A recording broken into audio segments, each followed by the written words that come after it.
Good afternoon and welcome to Border Report Live. My name is Rudy Mireles and I am your host here in Harlingen, Texas in the Rio Grande Valley. And joining me for today's program are El Paso correspondent Julian Resendes and San Diego correspondent Salvador Rivera to talk about what they've been seeing along the border recently. But first, let's get to some headlines, starting with boxer Julio Cesar Chavez Jr. He's reportedly missed 2 court hearings this week. And according to some news reports, his attorneys do not know where he is currently being detained. Now, he was arrested last week on charges of overstaying his visa and lying on a green card application. And Border Report has learned he's supposed to be back in court tomorrow. That's Friday. USA Today reported that Chavez was being detained right here in the Rio Grande Valley of South Texas, our local station here, KVEO. We made some phone calls and we reached out to people in regards to these reports. And a source told us that he's not here, but that he's being held somewhere in Texas. They didn't say exactly where. Now, in Texas's Hill Country, officials say 161 people are still considered missing after the catastrophic flooding that swept through Kerr County and surrounding communities. At least 120 people are confirmed to have died in that Independence Day flooding. Rescue crews from all over the country are in the region helping with that recovery process, including U.S. Border Patrol. And these are some images that we got courtesy of Border Patrol. They dispatched a number of agents to assist with search and rescue and recovery efforts.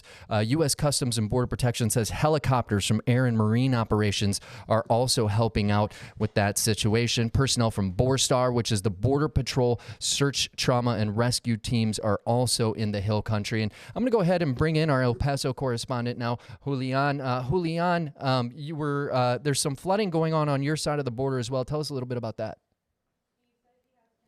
Yes, Rudy. We have some breaking news out here as well regarding the floods.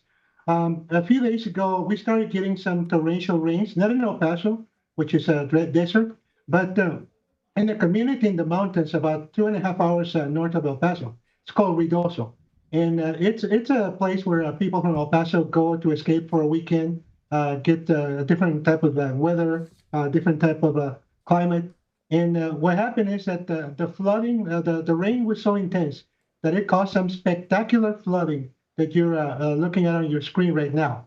There's a river that runs from the Sacramento Mountains of New Mexico through Ruidoso. It's called the Rio Ruidoso, or the Noisy River. And it usually runs with 2 feet of water.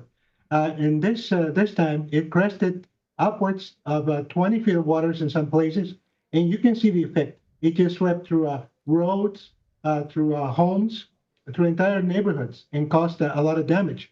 I can tell you that the latest news is that 3 people have lost their lives out there in New Mexico because of these floods. 2 of them were children, ages 9 and 4, and another one was a middle-aged person, age about 40, which has still not been identified.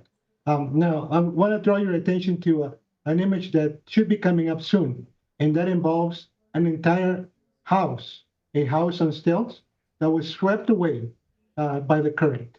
There you see the current.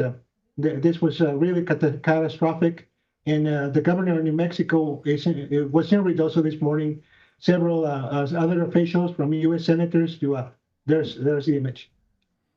That's just incredible. I mean, the power and destruction that those floods can have. It's what are you hearing from folks out there, Julian?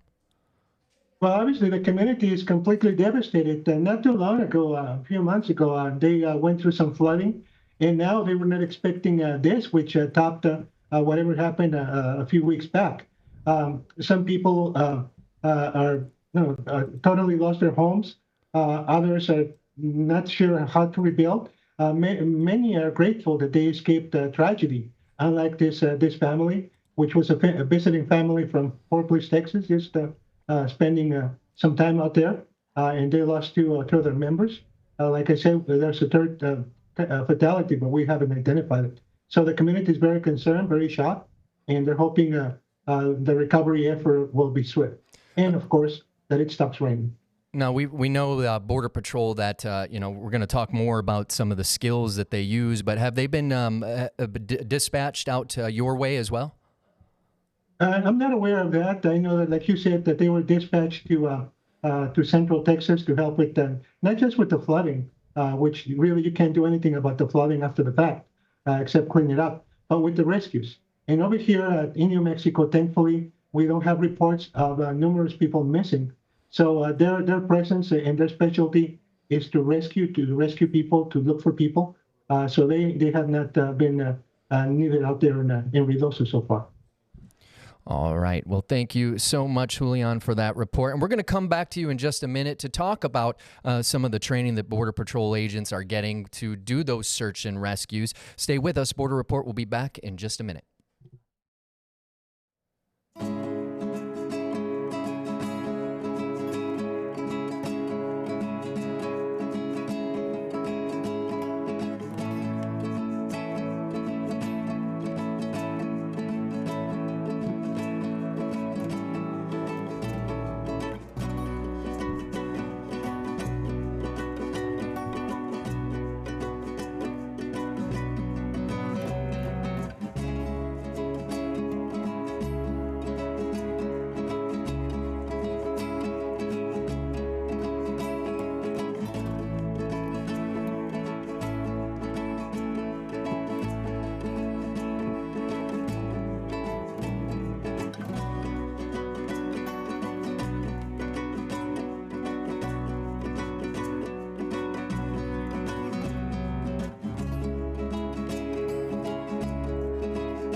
Welcome back to Border Report Live. My name is Rudy Mireles, your host for the program, and joining me now is our El Paso correspondent, Julian Resendez. Julian, a little bit before the break, we were talking about the flooding that's happening in New Mexico.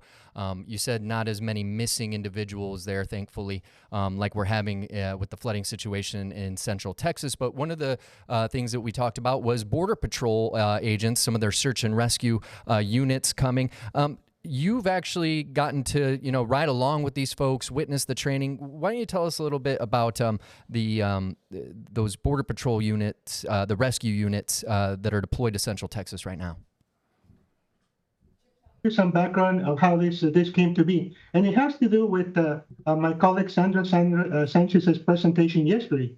She spoke about migrant deaths along the border, and that's the reason why this unit came to be. Back in 1998. There were reports of record numbers of migrants who were dying while attempting to cross from Mexico into the United States. So there came to be something known as the Border Safety Initiative during the Clinton era. And this is what created a special operations unit within the Border Patrol. Its purpose initially was obviously to monitor for anybody who's injured out there. But their concern back then, a couple of decades ago, when they were formed, was actually rescuing agents, because it was the agents who routinely patrol areas which had different geographical features. We're talking about culverts, dry arroyo beds, the river itself. So that's why the unit initially was created to locate and assist and respond to calls for help from Border Patrol agents themselves. Now, obviously, with time, immigration since 1998 has increased tremendously. Illegal immigration has increased tremendously. So the focus has shifted from rescuing agents to rescuing more migrants. And last year alone, the Border Patrol rescued 5,400 people from dangerous situations, including, like you're seeing on your screen, rivers and canals, from people who fell from the border wall, from mountaintops, or who got exhausted while crossing the desert in heat, or they were about to freeze to death crossing the desert in winter. And now the unit was formed called BORSTAR, Border Patrol, which consists of Border Patrol agents who meet very stringent physical demands as well as teamwork demands. You cannot get into this unit if you can't 100% work together with other members, because you're not only the lives of the people that you rescue depend on cooperation and coordination, but also your own life when a rescue might go awry. Now, El Paso, the El Paso area was chosen as a place for this unit to be headquartered and to train. Why? Because we have a lot of the elements that are prevalent throughout the border. We have a desert to the west in New Mexico. We have mountains to the east, which are very, very steep and often lead either to falls or people getting lost. We also have obviously a big mountain to the west in New Mexico, Cristo Rey. And while the Rio Grande here in El Paso is not as wide as it is in places like Eagle Pass, where it's like 60, 70 yards wide, and doesn't carry as much water, we have a network of canals that you're seeing there on the screen that run parallel to the border wall.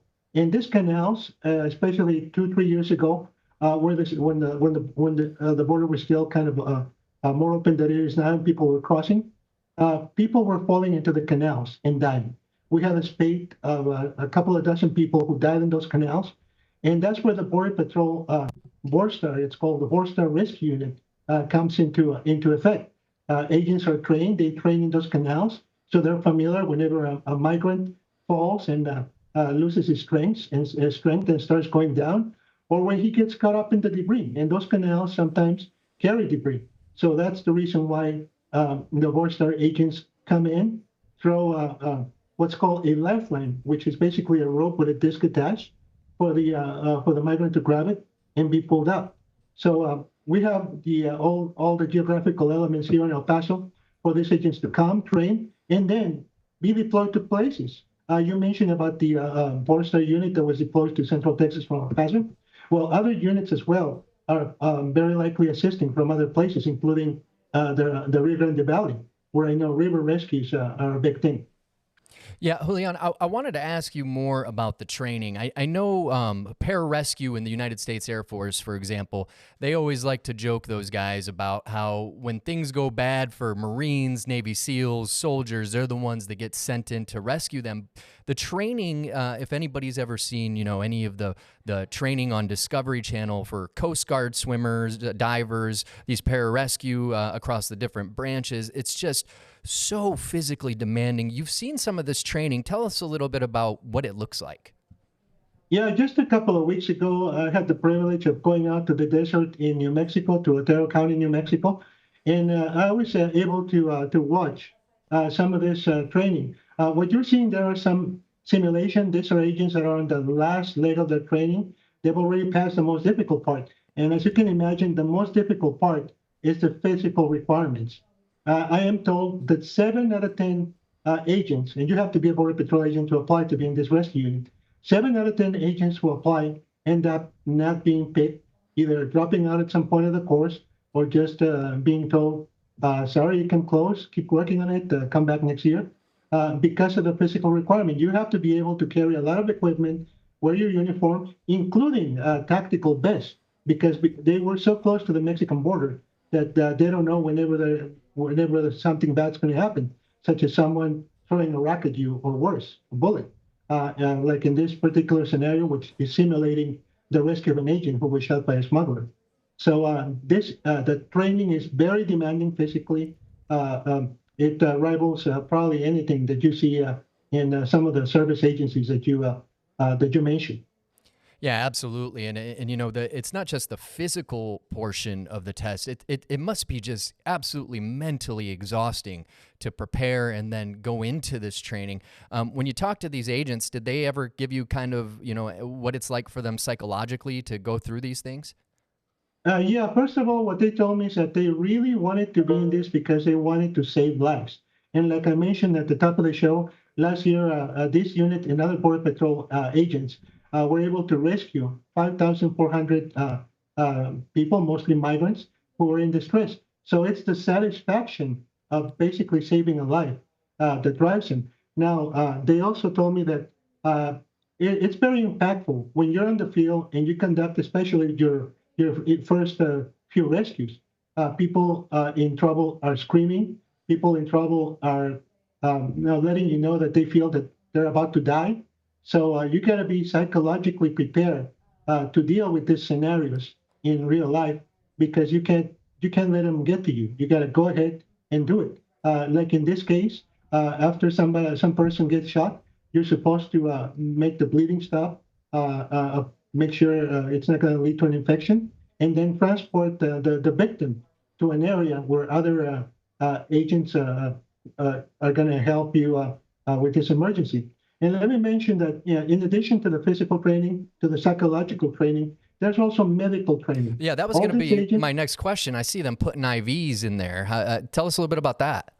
Yeah, all these agents, as part of their training, they're also supposed to get certified as emergency medical technicians and pretty much first responders, medical first responders. So that's part of the training. They're giving time off from the training to go back to their bases and complete this training because you can't do it overnight. I mean, it takes weeks to get certified. So they go back, they come back, and then they go into the last portion of the training, which is the actual mock rescue and the psychological and team evaluations. I don't want to compare it to Survivor, but like I said, in order to get into this unit, you must be able to be in total sync with the rest of your peers. So peer evaluation is part of the criteria to make it into the BORSTAR rescue unit. That's something that many people probably don't know. You know, how often do you get judged by your peers, the people that you're going to be working with before, you know, you get a job or, you know, get a new role at work? That's very interesting, but kind of goes to show just how elite these folks are. Yes, because you're not talking about getting a job in an office. You're talking about a job in which people's lives are at stake. So there's got to be a total synchrony with your peers. There's got to be communication back with headquarters. Communication even with medical professionals when you really have to save somebody's life in the field and you're not a surgeon. So yeah, communication is very important part of this training. All right. Well, thank you so much for your reporting on all that training and everything that those BORSTAR folks over at Border Patrol are doing. Appreciate it, Julian. All righty, well, stay with us because when we come back, Border Report San Diego correspondent Salvador Rivera joins us to talk about his trip with Border Patrol agents in the waters off the California coast to see how migrants are making their dangerous journey to the U.S. Border Report Live's back in about a minute.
And welcome back to Border Report Live. My name is Rudy Mireles, and I am your host for today's program. And joining me now is our San Diego correspondent, Salvador Rivera. Hey, thanks for being here, Sal.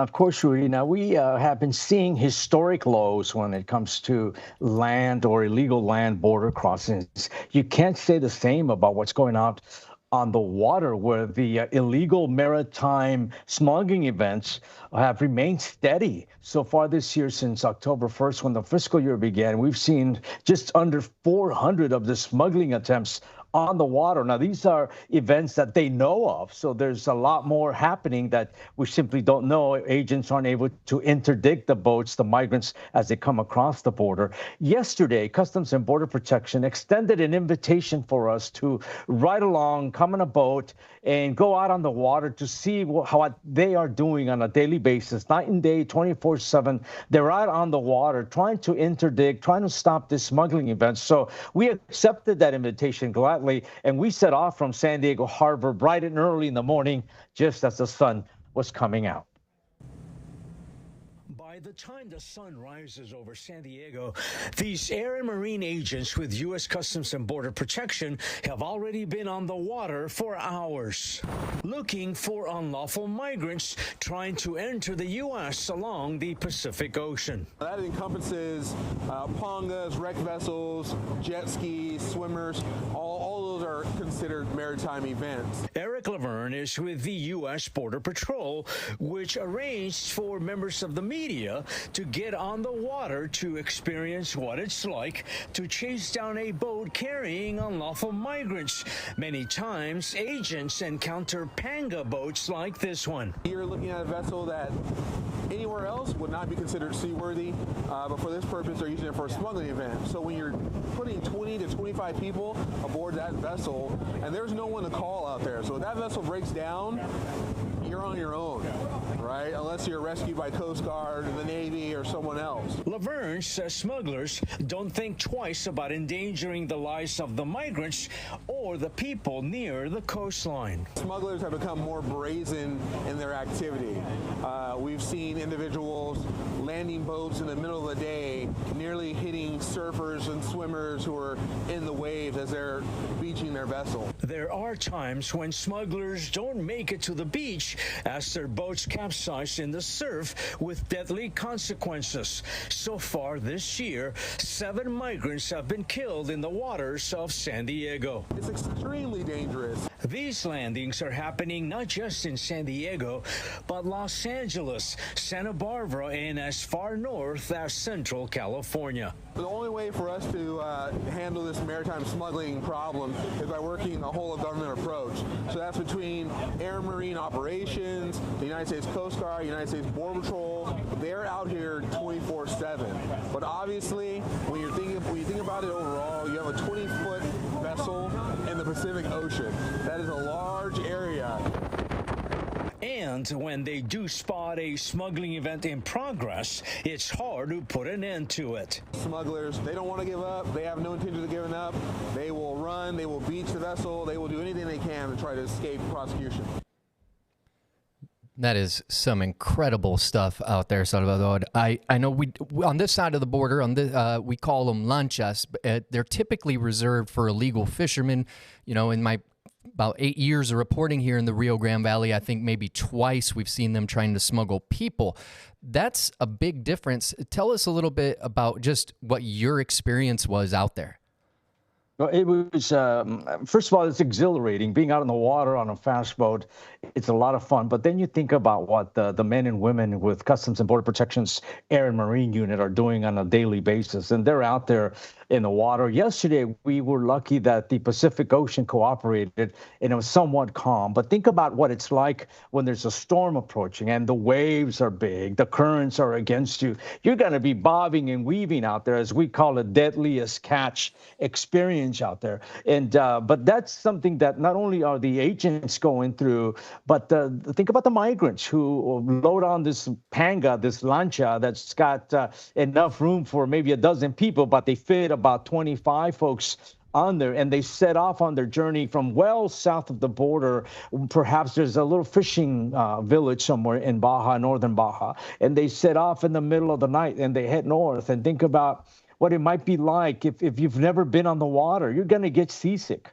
You're going to get cold, especially during the winter when there are storms. You're going to be bobbing and weaving, and you're going to be feeling sick. You might get wet and drenched, and that could lead to hypothermia because the Pacific Ocean is very cold, especially in the wintertime. A lot of people come to San Diego saying, oh, I can't wait to get in the ocean. And I always tell them, well, make sure you do it in the middle of the summer. You might get a 6 to 8 week period where you actually can go in the water and enjoy. Otherwise, it's extremely cold and people get sick all the time and hurt on these lanchas, on these panga boats. But this is something that people are willing to do, and they're willing to pay anywhere from $10,000 to $15,000 a piece for the opportunity to get onto one of these lanchas and then head north on their journey into the U.S., a journey that can take hours. Sometimes it takes days. And sometimes, as Agent Laverne was saying, the pangas, the motors break down, and now you're adrift out on the water, and it might be days before anybody finds you. And if you're lucky, if they do, if not, you're going to go through some horrible, horrible consequences. Now, another component of this, Rudy, is prosecution. The U.S. attorney was telling us that it's not just arresting, interdicting the smugglers, but now there has to be penalties. There has to be consequences. So not only are they prosecuting them, but now, Rudy, some of the sentences could be 30 years in prison, if not longer. So they're saying, yes, we catch them, we arrest them, but now there has to be penalties, consequences, and that's what they're trying to do more of, to sort of send a message and make sure that this is a deterrent to the illegal crossings, these maritime events that happen out on the water, out in the Pacific Ocean. We just have about 2 minutes left. I hate to rush you, but I do have a question. You were mentioning, these folks paying tens of thousands of dollars to do this, to make this journey. Do you know about how long they're on these boats for? I mean, they're not just, just on the other side of the border and trying to go around the border wall that, goes out into the ocean. How long are these journeys for these folks?